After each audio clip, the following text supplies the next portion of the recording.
25 তারিখ হচ্ছে বৃহস্পতিবার, শুক্রবার হচ্ছে 26 তারিখ, শনিবার 27 তারিখ নির্বাচনকালীন এই সময়ে নির্বাচন কমিশনের অফিস সব খোলা থাকে।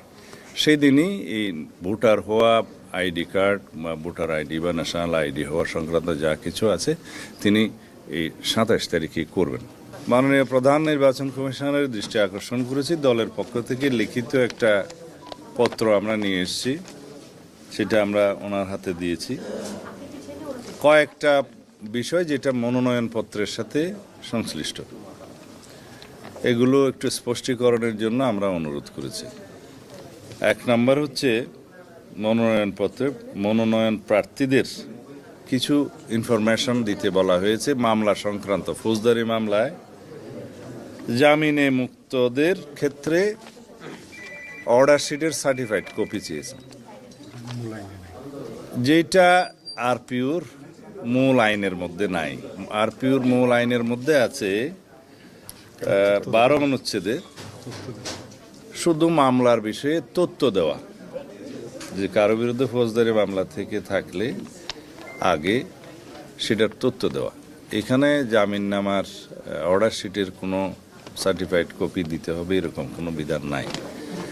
তাছাড়া আপনারা সবাই জানেন যে বিগত ফ্যাসিবাদী আমলের সময় আমাদের অধিকাংশ প্রার্থীদের ক্ষেত্রে যারা মনোনয়ন পেয়েছে এবং সাধারণ জনগণের বিরুদ্ধেও সাংবাদিকদের বিরুদ্ধেও আছে, কয়েকশো করে গায়েবী মামলা আছে।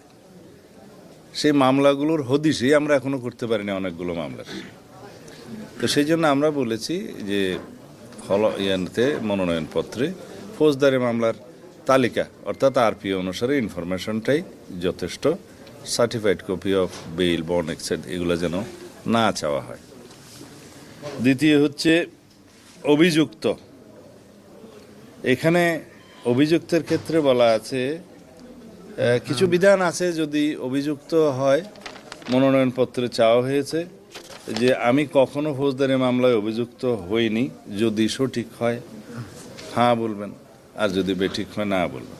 তো যেখানে আমরা তথ্য দিচ্ছি মামলার, সেই সমস্ত মামলায় অভিযুক্ত যদি শব্দটা প্রযোজ্য হয়, তাহলে সেই অভিযুক্ত শব্দটা আইনের ভাষায় হচ্ছে framing of the charge by the court.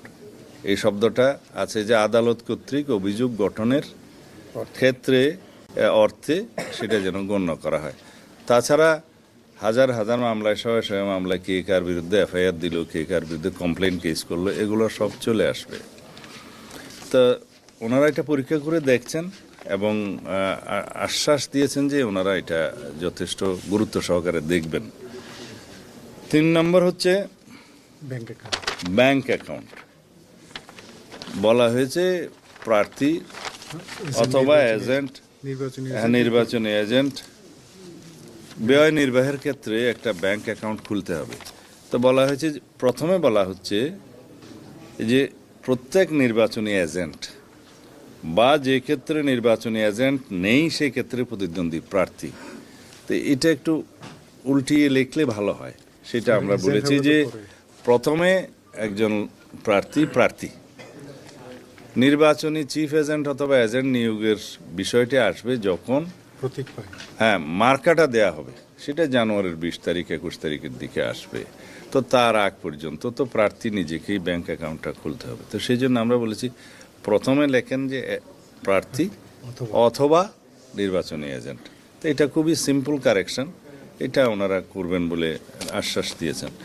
তো এই কয়েকটি বিষয় নিয়ে আমরা দৃষ্টি আকর্ষণ করার জন্য, এবং যেহেতু সময়টা খুব কম, ইতিমধ্যে 29 তারিখে শেষ দিন, মনোনয়নপত্র জমা দিতে হবে, একটু দ্রুততার সাথে এই বিষয়টা স্পষ্টীকরণের জন্য আমরা ওনাদেরকে অনুরোধ করেছি। ধন্যবাদ। কারণ নির্বাচনের পরিবেশের কি হয়েছে, আইন শৃঙ্খলা পরিস্থিতি নিয়ে কয়েকদিন ধরে বেশ উদ্বেগ দেখা যাচ্ছে। আইন শৃঙ্খলা পরিস্থিতি নিয়ন্ত্রণের দায়িত্ব সরকারের।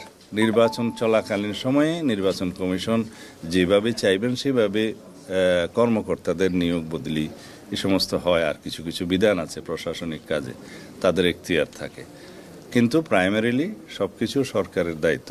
এই ক্ষেত্রে আমরা নির্বাচনের পরিবেশ সুষ্ঠু থাকুক কামনা করি। আশা করি সরকারকে আমরা আহ্বান জানিয়েছি এবং জনগণও চায় এবার উৎসবমুখর পরিবেশে স্বাধীনভাবে মুক্তভাবে ভোট দিবেন। তো সুতরাং আশা করি আইনশৃঙ্খলা পরিস্থিতির ক্রম উন্নতি হবে। সালাউদ্দিন ভাই, একটা প্রশ্ন। সালাউদ্দিন ভাই। ভারপ্রাপ্ত চেয়ারম্যান 25 তারিখে আসছেন, তার ভোটার হওয়ার ব্যাপারে কোনো আলাপ আলোচনা আপনারা আজকে করেছেন কিনা? 25 তারিখ হচ্ছে বৃহস্পতিবার, শুক্রবার হচ্ছে 26 তারিখ, শনিবার 27 তারিখ নির্বাচনকালীন এই সময়ে নির্বাচন কমিশনের অফিস সব খোলা থাকে।